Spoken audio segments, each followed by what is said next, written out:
歡迎大家嚟到 Win Channel。咁今日咧好幸運請到一位來自韓國嘅爵士女歌手 Maria Kim。呢位就係 Maria Kim 啦。Hi.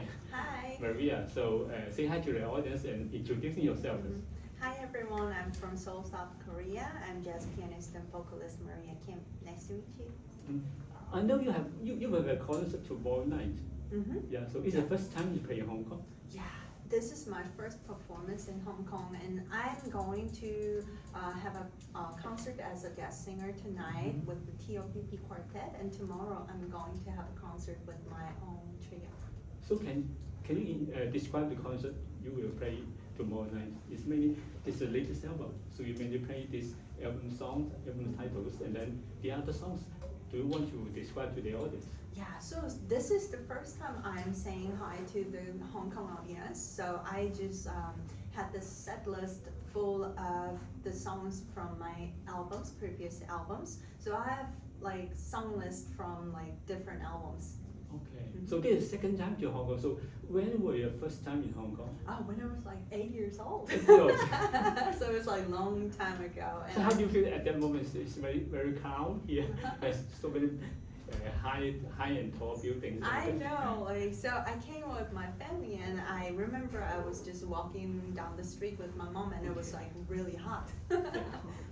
Yeah. I know you start playing piano and learn piano at 3 years old.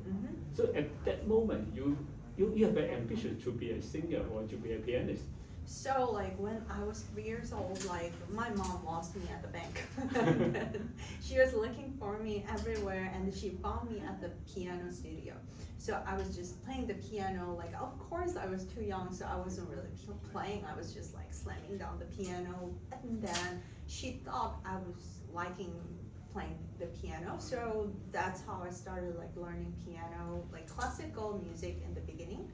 But after a while, I found myself improvising on the piano a lot. So that's how I started to play the jazz piano, because I thought in jazz piano, you can just improvise freely, like any tunes like you can change on your own. So that's what I really wanted to do.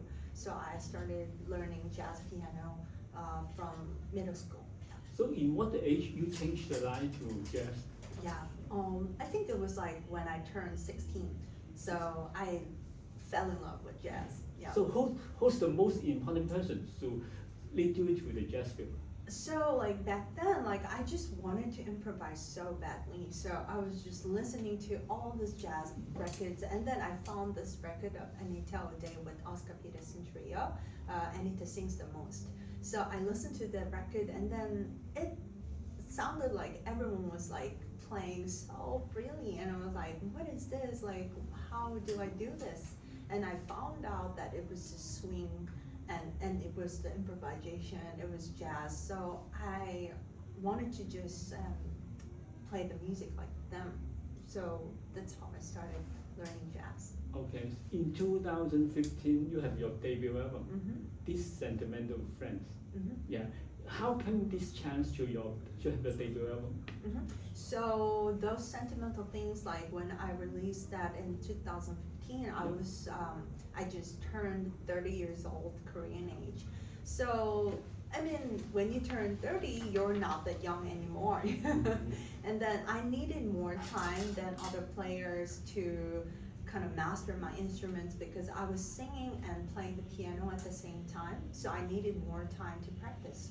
So when I turned 30, I felt like I found the style that I really wanted to record, and I thought I was ready to make a record on my own.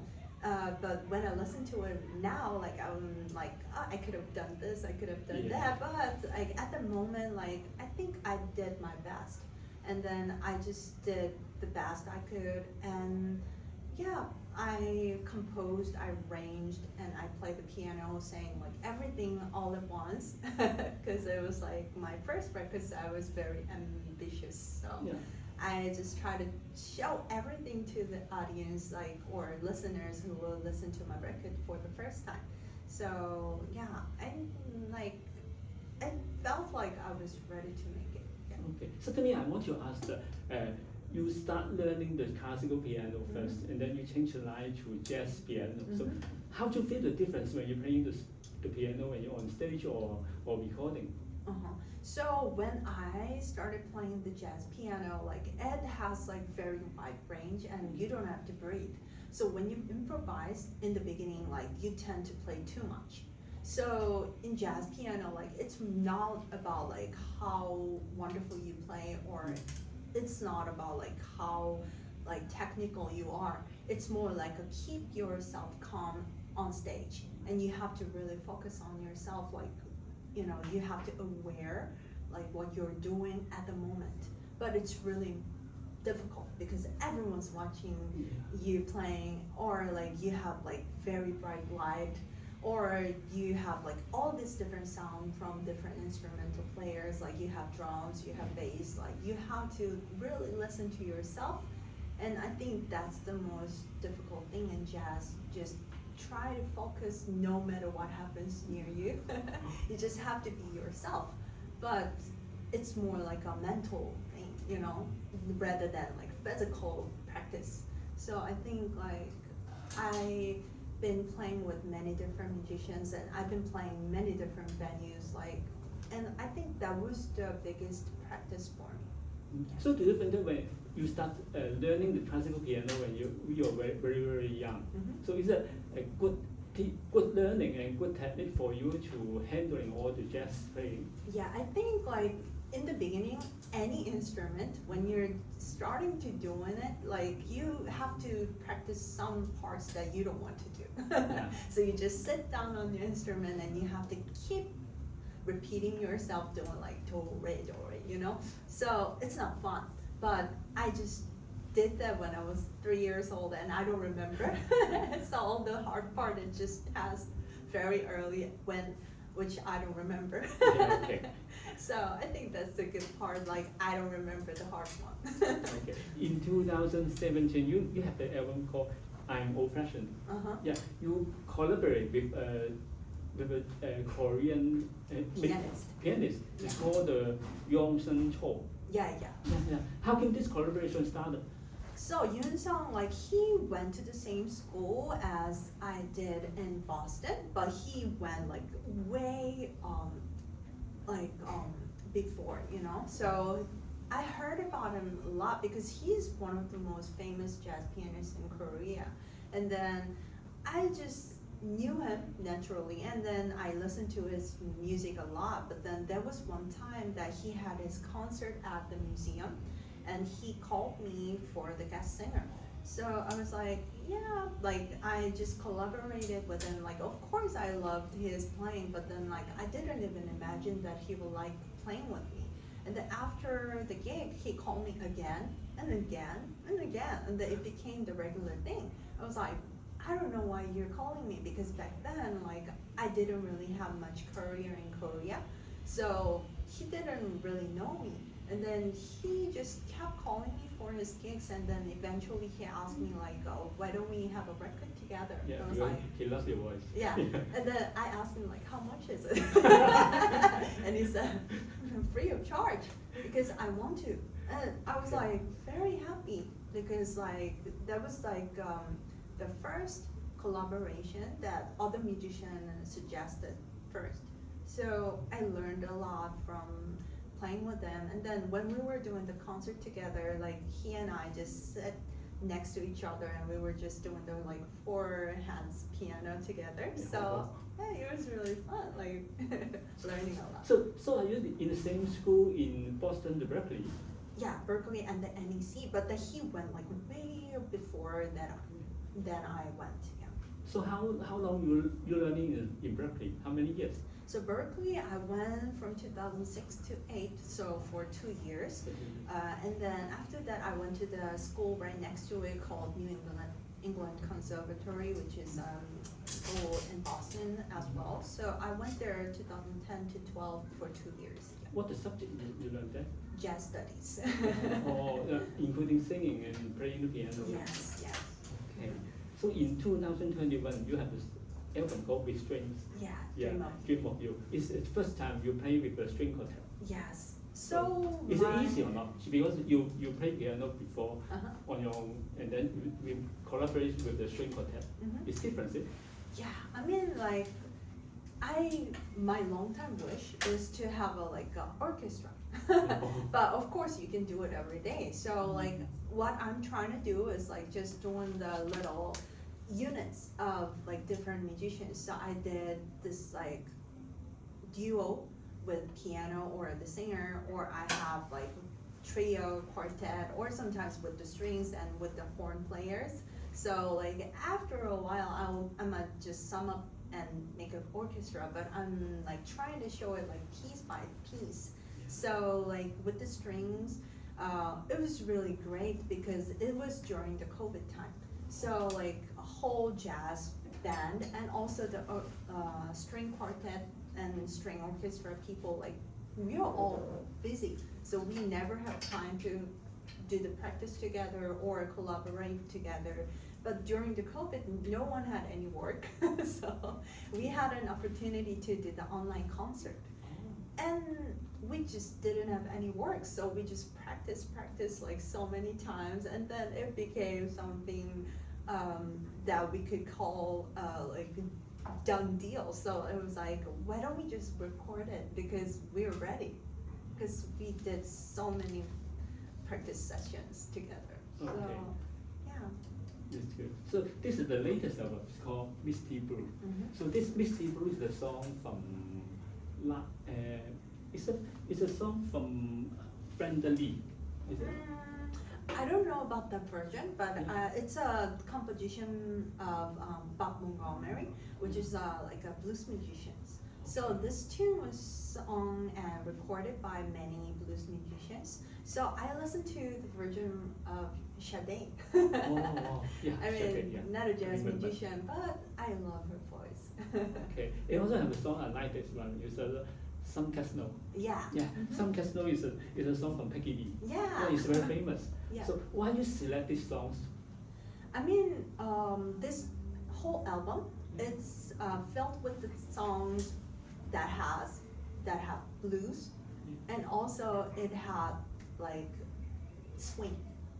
So this one, like when I listen to Some Cats Know, Peggy Lee sings it very slow, you know, but you can feel the blues in it, you know. So I was thinking like, why don't I just sing it a little faster with more swing into it, because no one actually did, as I remember.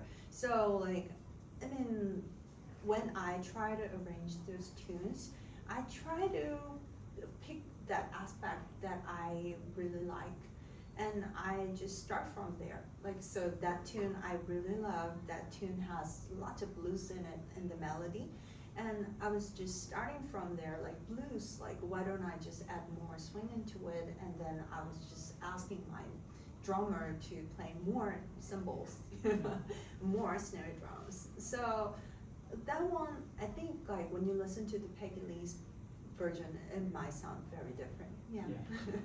So from 2015 to now, up to now, the Misty Blue, how many albums you released? So Misty Blue is the 7th album I released. So do you want to make the album, when you're recording, is in your mind you're thinking that every album should be different? Do you think so?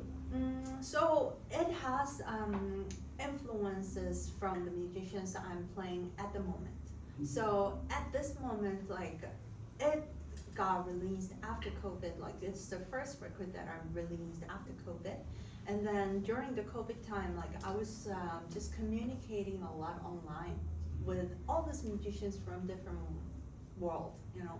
So with the Benny Benedict III, like I talked to him a lot online, like via social media during the COVID time. And after the COVID's done, I was thinking, why don't I just bring him to Korea and then have some kind of project with him? Because I was looking for the trumpeter for a long time. And then my drummer, Bomi Choi, she helped me contacting this marvelous musicians, and we brought him to Korea and we started doing this together. So I mean, like I get those influences from the musicians that I'm interested in at the moment. So it gives me different aspect and different vibe to my music. Yeah. So I find that you have your own company. Your name is Maria Kim. So that your company is called Maria Kim Jazz Company. Yes. Why you use company? Because it's actually a company. So like my agent Jeremy is here, and also my sister. She's a graphic designer as well. She's an illustrator. So she's been designing all of my projects, like all of my albums, like my website, everything. So it's an actual company. Yes. So Okay. we're working together. So you use the capital letter MK. Yeah. MK is here. It's Mong Kong. Ah. You know, Mong Kong is the most famous place in Ah. Hong Kong. Yeah. And then MK is the most famous jazz singer in Korea. Yeah, it suits perfect. Yeah. So one last question. So in Japan, in Asian country, Korea and Japan is a very important jazz iconic place, countries. So in Japan, the jazz iconic like the performance place like Roppongi and Ginza. So do you want to introduce some people when they go to Korea, which area, which place is good for the jazz musician? Well, I've been to many places, but when you come to Korea for jazz, I will recommend, there's like a one little jazz venue called Fun Night in Gangnam area. Everyone knows Gangnam from Gangnam Style. Sure. So when you go there, there's like a wall of the photos like of famous musicians. You can find my picture up there too. But I mean, like it has, in Korea, like not many places have long history like here in Hong Kong, but you know, like a lot of new small venues opened up recently, so you can go like here and there, like see different atmosphere in different venues. But yeah, I would want to recommend Fun Night because it's in the city of Seoul, and you can see many young people in the audience, and you can feel the energy in the audience. So I love playing there. That's good. Also, one more question. Now it's few days to the end of few days of 2024. So it's coming 2025. So any new project or any new album you prepared? Yeah, so I have new album coming up with the label La Reserve. It'll be released from January. So from January, February, and March, I will have new singles coming up, and the whole album will be out in May. So please stay tuned. Okay, so we are waiting to develop and also waiting for tomorrow concert. Yeah. Okay, Thank you so thank you, much. Maria. Thank you. For having me here. Thank you so much. Thank you.